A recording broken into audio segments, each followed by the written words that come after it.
দিন দিন কঠিন হয়ে যাচ্ছে চাকরির বাজার, বাড়ছে বেকারত্বের হার। এমন সব হতাশার মাঝেও কিছু সরকারি বেসরকারি উন্নয়নমূলক সংস্থা আমাদের প্রতিনিয়ত আশার আলো দেখাচ্ছে। তবে তার জন্য সবসময় নিজেকে প্রস্তুত রাখতে হবে আপডেট। সবাইকে স্বাগত জানাচ্ছি চাকরির বাজারে, সাথে আছি আমি সিউল আহমেদ। আজ আমরা দেখব এই সপ্তাহের বেশ কিছু নিয়োগ বিজ্ঞপ্তি। শুরুতেই আমরা আসলে দেখতে চাই সরকারি একটি নিয়োগ বিজ্ঞপ্তি নিয়ে আলোচনা করব। আপনি নিশ্চয়ই জানেন যে কারা অধিদপ্তরে দুটি পদের জন্য নিয়োগ বিজ্ঞপ্তি দিয়েছে। আমরা একটু বিস্তারিত দেখতে চাই। সেটি হচ্ছে প্রতিষ্ঠানের নাম হচ্ছে কারা অধিদপ্তর, যেটি আসলে স্বরাষ্ট্র মন্ত্রণালয়ের অধীনে, এবং পদের নাম হচ্ছে কারারক্ষী ও মহিলা কারারক্ষী, এবং পদ সংখ্যা হচ্ছে কারারক্ষীর জন্য হচ্ছে 378টি এবং মহিলা কারারক্ষীর জন্য হচ্ছে 127টি। শিক্ষাগত যোগ্যতা যদি আমরা একটু দেখি, সেটি হচ্ছে মাধ্যমিক বা সমমান শিক্ষাগত যোগ্যতা লাগবে, এবং চাকরির ধরন হচ্ছে স্থায়ী, এবং কর্মস্থল হচ্ছে ঢাকাতে, এবং বয়স হচ্ছে 16 মার্চ 2025 তারিখের মধ্যে 18 থেকে 21 বছর হতে হবে। এবং আগ্রহী যারা আছে তারা কারা অধিদপ্তরের মাধ্যমে আবেদন করতে পারবেন। এবং আবেদন ফিটা যদি একটু আমরা দেখি, সেটি হচ্ছে যে টেলিটক প্রিপেইড সিমের মাধ্যমে 56 টাকা, যেটি অফেরতযোগ্য হিসাবে 72 ঘন্টার মধ্যে পাঠাতে হবে। অর্থাৎ আপনি আবেদন করার 72 ঘন্টার মধ্যে এই অফেরতযোগ্য 56 টাকা পাঠিয়ে দিতে হবে। আবেদনের শেষ সময় হচ্ছে 16 মার্চ 2025। এরপর আমরা আসলে একটি বেসরকারি ব্যাংকের নিয়োগ বিজ্ঞপ্তি নিয়ে আলোচনা করছি। আপনারা নিশ্চয়ই জানেন যে ব্র্যাক ব্যাংক পিএলসি, যেটি প্রাইভেট লিমিটেড কোম্পানি, তারা একটি নিয়োগ বিজ্ঞপ্তি এই সপ্তাহে দিয়েছে। আমরা সেটি নিয়ে একটু আলোচনা করতে চাই। সেটি হচ্ছে প্রতিষ্ঠানের নাম হচ্ছে BRAC bank private limited company, যেটি আসলে পিএলসি নামে পরিচিত, এবং বিভাগের নাম হচ্ছে ট্রানজ্যাকশন মনিটরিং। পদের নাম হচ্ছে অ্যাসোসিয়েট ম্যানেজার অথবা ম্যানেজার। পদ সংখ্যা তারা নির্ধারিত করে বলে দেয়নি, এবং শিক্ষাগত যোগ্যতা হচ্ছে স্নাতক, অর্থাৎ অনার্স কমপ্লিট থাকতে হবে। এবং চাকরির ধরন যদি দেখি, সেটি হচ্ছে স্থায়ী একটি চাকরি। কর্মস্থল হচ্ছে বাংলাদেশের যে কোনো স্থানে আপনার কর্মস্থল হতে পারে। বয়স নির্ধারিত করে বলা হয়নি, এবং বেতনও হচ্ছে আলোচনা সাপেক্ষে। এবং আবেদনের নিয়ম হচ্ছে আগ্রহী যারা আছেন তারা ব্র্যাক ব্যাংকের যে ওয়েবসাইট রয়েছে, সেই ওয়েবসাইটে ক্যারিয়ার নামে একটি অপশন আছে, সেখানে গিয়ে অনলাইনের মাধ্যমে আবেদন করতে হবে। আবেদনের শেষ সময় হচ্ছে 4 মার্চ 2025। আমরা একটি শিক্ষা প্রতিষ্ঠানের নিয়োগ বিজ্ঞপ্তি নিয়ে আলোচনা করব। বেসরকারি শিক্ষা প্রতিষ্ঠান প্রাইম ইউনিভার্সিটি, তারা একটি নিয়োগ বিজ্ঞপ্তি দিয়েছে, সেটি নিয়ে আমরা একটু দেখতে চাই। সেটি হচ্ছে যে প্রাইম ইউনিভার্সিটি তাদের সিএসই ডিপার্টমেন্টের জন্য একটি নিয়োগ বিজ্ঞপ্তি দিয়েছে, এবং পদের নাম হচ্ছে ল্যাবরেটরি অ্যাসিস্ট্যান্ট, এবং পদ সংখ্যা সেটি নির্ধারিত করে বলা হয়নি। এবং শিক্ষাগত যোগ্যতা হচ্ছে ডিপ্লোমা, যেটি আসলে computer technology, diploma computer technology, এটির উপরে আসলে আপনার ডিপ্লোমা সম্পন্ন থাকতে হবে। এবং চাকরির ধরন হচ্ছে ফুল টাইম, কর্মস্থল হচ্ছে ঢাকাতে, এবং বয়স তারা নির্ধারণ করে দিয়েছে 21 থেকে 30 বছর। বেতনও হচ্ছে আলোচনা সাপেক্ষে। এবং আগ্রহী যারা আছে তারা প্রাইম ইউনিভার্সিটির মাধ্যমে আবেদন করতে পারবে। আবেদনের শেষ সময় হচ্ছে 24 ফেব্রুয়ারি 2025। দর্শক, আমরা এখন আসলে উন্নয়ন সংস্থা নিয়ে একটু আলোচনা করতে চাই। বা আপনারা নিশ্চয়ই জানেন যে বেসরকারি উন্নয়ন সংস্থা ব্র্যাক তাদের একটি নিয়োগ বিজ্ঞপ্তি দিয়েছে এই সপ্তাহে। আমরা সেটির বিস্তারিত নিয়ে একটু আলোচনা করতে চাই।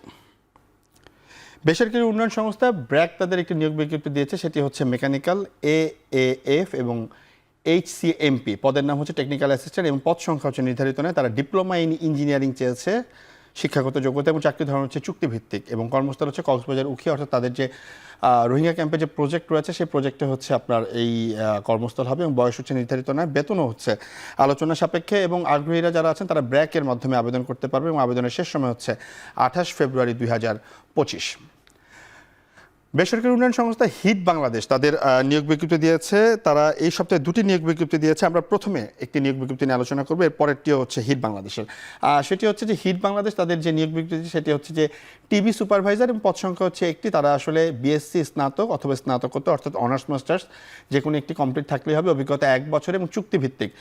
কর্মস্থল হচ্ছে হবিগঞ্জে, অর্থাৎ সিলেট ডিভিশনে, এবং বয়স হচ্ছে সর্বোচ্চ 35 বছর। বেতন তারা নির্ধারণ করে দিয়েছে 35,320 টাকা।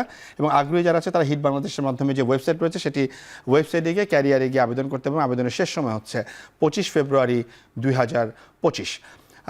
হিট বাংলাদেশ তাদের এই সপ্তাহে আরেকটি নিয়োগ বিজ্ঞপ্তি দিয়েছে, সেটি নিয়ে আমরা আলোচনা করছি। সেটা হচ্ছে তারা প্রজেক্ট ডিরেক্টর পদের জন্য নিয়োগ বিজ্ঞপ্তি দিয়েছে। এবং এই নিয়োগ বিজ্ঞপ্তিটি বিস্তারিত যদি আমরা একটু দেখি, সেটি হচ্ছে পদের নাম হচ্ছে প্রজেক্ট ডিরেক্টর, এবং পদ সংখ্যা হচ্ছে একটি। শিক্ষাগত যোগ্যতা হচ্ছে MBBM অথবা স্নাতকোত্তর, অর্থাৎ মাস্টার্স কমপ্লিট থাকতে হবে। অভিজ্ঞতা 5 থেকে 7 বছর। চাকরির ধরন হচ্ছে চুক্তিভিত্তিক, এবং কর্মস্থল হচ্ছে 4টি। সেটি হচ্ছে হবিগঞ্জ, মৌলভীবাজার, সুনামগঞ্জ এবং সিলেট। এবং বয়স হচ্ছে 45 বছর, এবং বেতন হচ্ছে 1 লক্ষ টাকা। এবং আবেদনের নিয়ম হচ্ছে হিট বাংলাদেশের যে ওয়েবসাইট রয়েছে, সেখানে আবেদন করতে হবে। এবং আবেদনের শেষ সময় হচ্ছে 28 ফেব্রুয়ারি 2025। আপনারা নিশ্চয়ই জানেন প্রতি সপ্তাহে আমাদের সাথে একজন অতিথি উপস্থিত থাকেন যিনি আমাদের চাকরির বাজারে বিভিন্ন কর্পোরেট টিপস দিয়ে থাকেন। আজ আমাদের সাথে স্টুডিওতে উপস্থিত আছেন নুসরাত আনোয়ার, যিনি coordinator women's returnship program WaterAid বাংলাদেশে আছেন। আপু, আপনাকে অসংখ্য ধন্যবাদ, আপনি আমাদেরকে সময় দিয়েছেন। ধন্যবাদ আমাকে স্টুডিওতে ডাকার জন্য। আচ্ছা নুসরাত আপু, আমরা একটু কথা বলতে চাচ্ছি যে আমরা দেখলাম যে জুলাই আগস্ট গণঅভ্যুত্থানের পরে আসলে চাকরির বাজারটা খুব ডাল ছিল। আমরা যদি বলি যে মোস্ট অফ দ্য জায়গায় রিক্রুটমেন্ট পুরোপুরি বন্ধ ছিল। এখন 6 মাস পার হয়ে গেল, এখন আসলে চাকরি বাজারে কি অবস্থা? রিক্রুটমেন্ট কি প্রসেসিং শুরু হয়েছে আপনাদের প্রতিষ্ঠান মিলে যদি বলেন একটু। আচ্ছা, আমি আসলে শুধু আমাদের প্রতিষ্ঠানের জায়গা থেকে বলতে পারি, সেখান থেকে আমাদের কিন্তু রিক্রুটমেন্ট আসলে চলছে। যেসব পজিশনে আমাদের নিয়োগ করার কথা সেসব পজিশনে আমরা নিয়োগ করে যাচ্ছি। আমাদের কিছু অ্যাডভার্টাইজমেন্টও অন আছে। সো এছাড়াও হচ্ছে ডেভেলপমেন্ট সেক্টরে একটা বড় তো চেঞ্জ এসেছে ইউএসএআইডি এর ফান্ডিংয়ের ব্যাপারটা নিয়ে। তো সেখানে হচ্ছে একটা বিশাল সমস্যা যাচ্ছে। ইভেন আজকে সকালের নিউজ পেপারেও দেখলাম যে বেশ কিছু এনজিওর প্রজেক্ট থেকে হচ্ছে অনেক কর্মীদের আসলে কন্ট্রাক্টগুলো শেষ হয়ে আসছে। তাই আমরাও যখন আসলে প্রতি সপ্তাহে নিয়োগ বিজ্ঞপ্তিগুলো দেখি, আমরাও দেখলাম যে আস্তে আস্তে কিন্তু ইন্টারন্যাশনাল যে এনজিওগুলো আছে সেগুলোর কিন্তু নিয়োগ বিজ্ঞপ্তি ছোট হয়ে আসতেছে। এটার প্রভাব আসলে কতটুকু পড়তে পারে কান্ট্রির চাকরি বাজারে? আসলে বেশ বড় ধরনের একটা প্রভাব পড়ার কথা। তবে ব্যাপার হচ্ছে যে এখন আমরা দেখছি, আর এই ব্যাপার নিয়ে হচ্ছে সেভাবে আমরা এখনো প্যানিক করছি না। কিছু অর্গানাইজেশনের তো যাদের ইউএসএআইডি ফান্ডেড প্রজেক্ট চলছে তাদের যা হওয়ার সেভাবে তারা আগাচ্ছে, কিন্তু আমাদের দিক থেকে আমরা এখনো কনসার্ন হওয়ার মতো কিছু দেখছি না। আচ্ছা আপু, আপনার কাছে কি মনে হয় আসলে এই যে আমরা যখন নিয়োগ বিজ্ঞপ্তিগুলো দেখি, এখন তো অনেক ছেলে পেলে আমরা দেখলাম যে স্টুডেন্টরা তারা কমিউনিকেশনে পড়াশোনা করতেছে, জার্নালিজমে পড়াশোনা করতেছে। সো এই সেক্টরে তারা যখন আবেদন করতে যাবে, মানে ইউনিভার্সিটির লাইফে 4 বছরে একটা ফ্রেশার যখন আবেদন করবে, ওই 4 বছরে তারা আসলে কোন কোন জায়গাগুলোতে ফুটস্টেপ রাখা উচিত অথবা একটু মনোযোগী হওয়া উচিত পড়াশোনার পাশাপাশি? যেহেতু আপনি কমিউনিকেশনসের কথা বলছেন, আমার ব্যাকগ্রাউন্ডে কমিউনিকেশনসে, প্রথমত ব্যাপারটা কিন্তু শুধুমাত্র আসলে ডিগ্রির উপর ডিপেন্ড করে না। কমিউনিকেশনস সারাক্ষণ বদলাতে থাকে, আর সেভাবে করেই হচ্ছে যারা এ ধরনের পেশায় আগাতে চান তাদেরকে এই ব্যাপারটাতে একটু চোখ কান খোলা রাখতে হয় যে নতুন কি সফটওয়্যার আসছে, নতুন কি ধরনের ব্র্যান্ডিং যাচ্ছে, কোন জায়গাতে আউটরিচ ক্যাম্পেইনগুলো কীরকম হচ্ছে। তাই এসব নিয়ে হচ্ছে তাদের একটু পড়াশোনা, একটু রিসার্চ, এই ব্যাপারগুলো চলা উচিত পড়াশোনার পাশাপাশি। আর এছাড়া যে সময় আমি ইউনিভার্সিটিতে পড়তাম সে সময় ইউনিভার্সিটির একদম শেষ দিকে আমাদের ম্যান্ডেটরি কিছু কোর্স ছিল যেখানে আমাদেরকে বেসিক কিছু জিনিস শেখানো হতো, প্রেজেন্টেশন, সিভি লেখা, কভার লেটার লেখা, নিজের এলিভেটর স্পিচ রেডি করা। তাই এত বছর পর আশা করি সেগুলো আরও ভালো হয়েছে। তো স্টুডেন্টদের সেই ব্যাপারগুলোতেও ফোকাস থাকা উচিত। আর একজন ফ্রেশারের সিভি আমি আসলে দেখে আসলে যে ব্যাপারটাতে ভয় পাই যে বেশ বড় সিভি, এত বড় একটা সিভি আসলে দেখার হায়ারিং ম্যানেজারের সময় হবে না। তাই একজন ফ্রেশারের সিভি 1 পৃষ্ঠার বেশি হওয়া উচিত না। আর সেই সিভিতেই হচ্ছে যে তার এলিভেটর স্পিচ, তাকে হচ্ছে যে কেন নেওয়া হবে সেই ব্যাপারটা খুব ইজিলি চলে আসা উচিত, যাতে একজন হায়ারিং ম্যানেজার এক ঝলকে দেখে তাকে একটা অ্যাটলিস্ট অ্যাসেসমেন্টের জন্য রাখতে পারে। আমরা সিভি রেটিং নিয়ে একটু কথা বলতাম, আমরা কিন্তু এখনও দেখি যে 2025 শুরু হয়ে গেল, এখনও সিভি রেটিং নিয়ে আমাদের কথা বলতে হচ্ছে। আমরা দেখলাম যে বিভিন্ন বেসরকারি বিশ্ববিদ্যালয়গুলোতে সিভি রেটিং নিয়ে একটু হয়তো বা টুকটাক ওয়ার্কশপগুলো হচ্ছে, কিন্তু সরকারি তো আমরা দেখেছি যে এরকম খুব একটা ওয়ার্কশপও হচ্ছে না। বেসরকারি যে সিভিগুলো আমরা মাঝে মধ্যে দেখি, আমরাও আমাদের প্রতিষ্ঠানের জন্য যখন সিভিগুলো নেই দেখি যে সিভিগুলো কপি করা থাকে, পেস্ট করা থাকে। মানে সিভি রেটিংটা আসলে এখনও কেন পারফেক্টলি হচ্ছে না? এখানে অনেক বড় একটা ব্যাপার কিন্তু যে যারা সিভি লিখছেন তারা কিন্তু ক্যারিয়ারের বদলে একটা জব খুঁজছেন। ওকে, কারণ আমার ধারণা যে প্রত্যেকটা সিভি একটা জবে অ্যাপ্লাই করার আগে সেভাবে টেইলার্ড হওয়া উচিত। যে আমি হয়তো রিসোর্স মোবিলাইজেশনে অ্যাপ্লাই করব, কিন্তু আমি যদি আমার কমিউনিকেশনসের সিভিটা পাঠিয়ে দিই তাহলে কিন্তু হচ্ছে না। হ্যাঁ, আর কপি পেস্টের ব্যাপারটা যেটা বললেন সেটা অনেকখানি হয়তো এজন্য হচ্ছে যে তারা জব ডিসক্রিপশন বা কোনো একটা অ্যাডভার্টাইজ থেকে ডিরেক্টলি অ্যাকচুয়ালি পেস্ট করে দিচ্ছে, যেটা আসলে হওয়া উচিত না। সিভি হওয়া উচিত আমার কি এক্সপিরিয়েন্স সেটাই যেন রিফ্লেক্ট করে। আচ্ছা আপু, আমরা যদি একটু উইমেন্স রিটার্নশিপ প্রোগ্রাম নিয়ে যদি একটু কথা বলি, এই জায়গাগুলোতে যারা আবেদন করতে যাচ্ছেন তাদের আসলে কি ধরনের ব্যাকগ্রাউন্ড থাকা উচিত, কিংবা কোন কোন কোয়ালিফিকেশনগুলো তারা এখন থেকে আসলে একটু পড়াশোনা করা অবস্থায় চেক করতে পারে? আচ্ছা, রিটার্নশিপ প্রোগ্রাম নিয়ে আমি শুরুতেই যদি বলতে চাই সেটা হচ্ছে যে আমরা মিড ক্যারিয়ার উইমেন যারা হচ্ছে ড্রপ আউট করেছেন তাদেরকে টার্গেট করছি, তাদেরকে জব মার্কেটে আবার ফিরিয়ে আনার জন্য। তো শুরুতেই হচ্ছে যেটা যে আমরা তাদের এক্সপিরিয়েন্স, তাদের প্রিভিয়াস এক্সপিরিয়েন্স অবশ্যই 5 বছর অথবা তার বেশি থাকতে হবে। আর তাদের ক্যারিয়ার ব্রেক হয়তো 6 মাস থেকে 1 বছর বা তার থেকে আরও বেশি থাকতে হবে। তাদেরকে আমরা ইনভাইট করছি এই অ্যাপ্লিকেশনগুলো। সো লাকিলি আমাদের প্রথম ব্যাচের ট্রেনিংটা প্রায় শেষ হয়ে আসছে, আমরা সেকেন্ড ব্যাচের জন্য অ্যাডভার্টাইজে এই সপ্তাহে চলে যাচ্ছি। আর এছাড়া হচ্ছে রিটার্নশিপ প্রোগ্রামের উদ্দেশ্যটা মেইনলি এটা যে আমাদের যে ওয়ার্কফোর্স সেখানে উইমেন লিডারশিপটা ইনক্রিজ করা, কারণ আপনারা দেখবেন যে আমরা বলছি যে জব মার্কেটে প্রায় 50% দেয়ার আর উইমেন, কিন্তু আমরা ম্যানেজমেন্টে বা লিডারশিপে how many women do we see? তো সেজন্যই হচ্ছে আমাদের উদ্দেশ্যটা এখানেই যে যারা ঝরে পড়ছেন তারা যেন ঝরে না পড়েন, তাদেরকে যেন আবার ওয়ার্কফোর্সে ফিরিয়ে আনা যায়। আচ্ছা নুসরাত, একটা বিষয়ে কথা বলছি, আপনি তো ইন্টারভিউ বোর্ডে বসেন নিশ্চয়ই। যখন আমরা দেখি যে আসলে educational background and professional background almost same, দুইজন ক্যান্ডিডেট থাকে কিন্তু পোস্ট একটা, তখন আসলে ওই একজন ক্যান্ডিডেটকে কিভাবে আপনারা চুজ করেন? এই প্রক্রিয়াটায় কি কি বিষয়গুলো একজন ক্যান্ডিডেটকে আলাদা করে যে আসলে জয়েন করছে?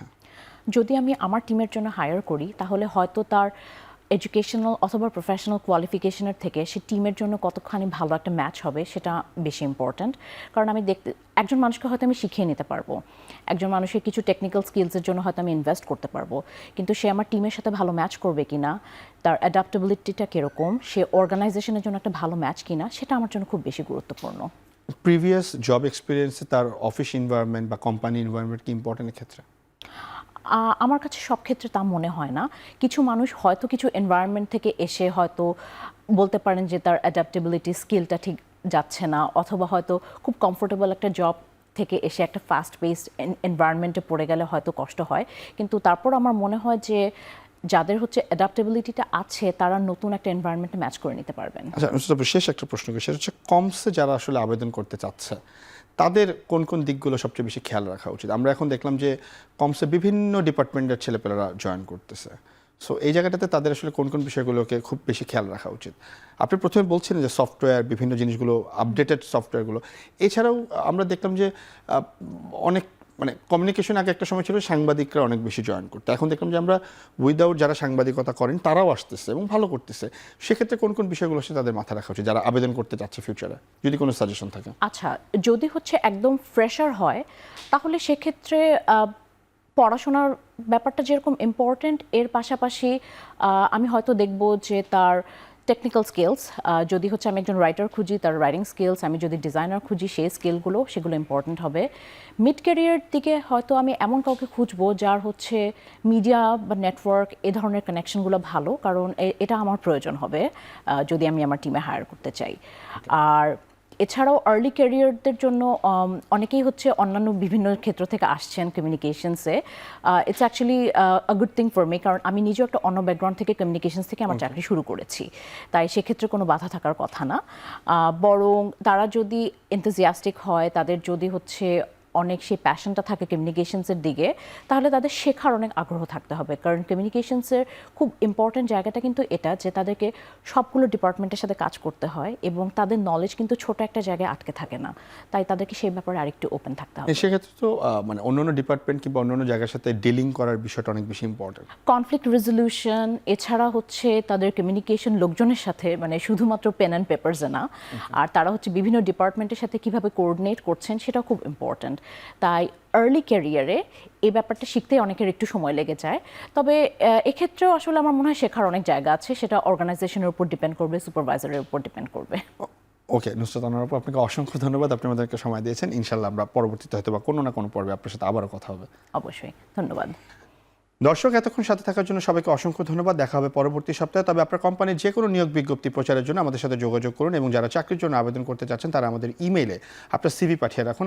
আপনার কোম্পানি বা প্রতিষ্ঠানের নিয়োগ বিজ্ঞপ্তি এবং সিভি পাঠানোর ঠিকানা চাকরিরবাজার@এখন.tv। শেষ করছি চাকরির বাজার। এখন টেলিভিশন ওয়েবসাইট দেখতে ভিজিট করুন www.এখন.tv, এবং এখন টেলিভিশনের ফেসবুক দেখতে ভিজিট করুন facebook.com/tv.এখন, এবং ইউটিউবে এখন টেলিভিশন দেখতে ভিজিট করুন youtube.com/c/echontv।